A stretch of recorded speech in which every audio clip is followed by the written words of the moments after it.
Hi there guys, this is Nikhil from GreedyTech and this is a complete review of Lenovo Vibe K5. Lenovo has been really aggressive in the Indian market. It's the first one to refresh their devices and launch new ones very quickly. Vibe K5 is the latest device launched in the 7000 rupees price segment in the past 6 months. K5 has a premium aluminum metal body made of lightweight metal. It looks and feels like metal, but it actually might be a plastic back panel with a metal coating. But on the whole, the device does look premium when compared to Redmi 2 and the Coolpad Note 3 Lite.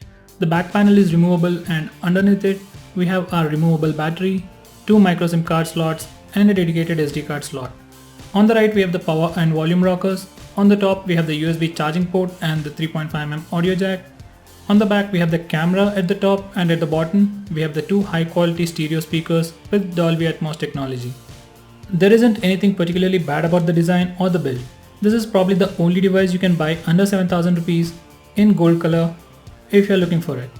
K5 has all the basic sensors including the gyroscope, so you can watch 360-degree videos in it. It has LED notification and OTG support. Both the SIM slots support 4G, but you can use it in only one SIM at a time. We have the regular capacitor buttons at the bottom which are not configurable. We have the 5-inch HD IPS display on the front which is decently bright with vibrant colors.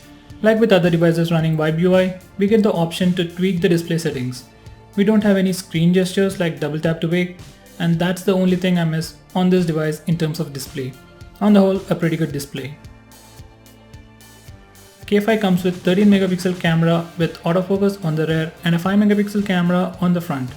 Camera performance is good, it even autofocuses while recording video very quickly. But I was expecting it to perform way better as it is the newest phone in this price segment. It's definitely better than the existing Redmi 2 Prime, but the difference isn't very huge. Check out the camera review and camera comparison for more information.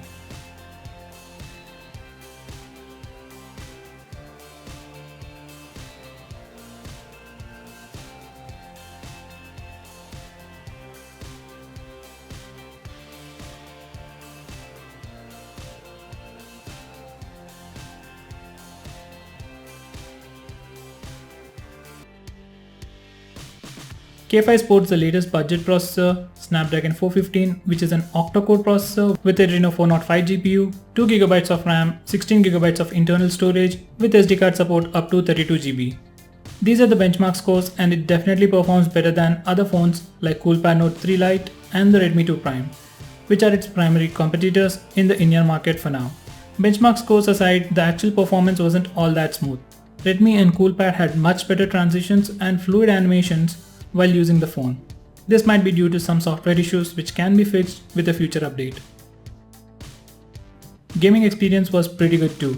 You can play most of the games with decent graphics.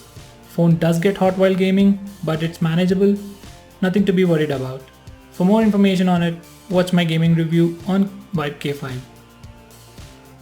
K5 runs on the Vibe UI on top of Android Lollipop out of the box, and it comes with decent amount of customization. Everything works flawlessly and I didn't find any bugs in my usage. We can set different ringtones for different SIMs. We have few themes, wireless display to cast the screen to a Chromecast or a DLNA enabled device, app permissions and background app management to improve battery life. USP of the Vibe K5 is probably the VR mode, or what Lenovo likes to call it, Theater Max mode. You can basically split the screen into 2 parts while doing anything and use it in an VR headset to have a Theater Max experience. It basically shuts you out from the rest of the world and you can watch only your phone. In this way, it will look as if you were in a theater. Yes, the screen is small and it's just a HD display and you can see the pixels very easily. And it will affect your eyes in the long run. So it is advised not to use it continuously for more than 45 minutes. It's a feature you probably like to show off, but never actually use it regularly. At least I wouldn't. K5 also has some tricks up its sleeve. Like pressing the home button in lock screen will toggle the flash. We can select SD card as a default write manager. We have OTG support and we can connect all kind of USB devices like mouse, keyboard, gamepad, USB fan and a USB light. Yes, crazy stuff.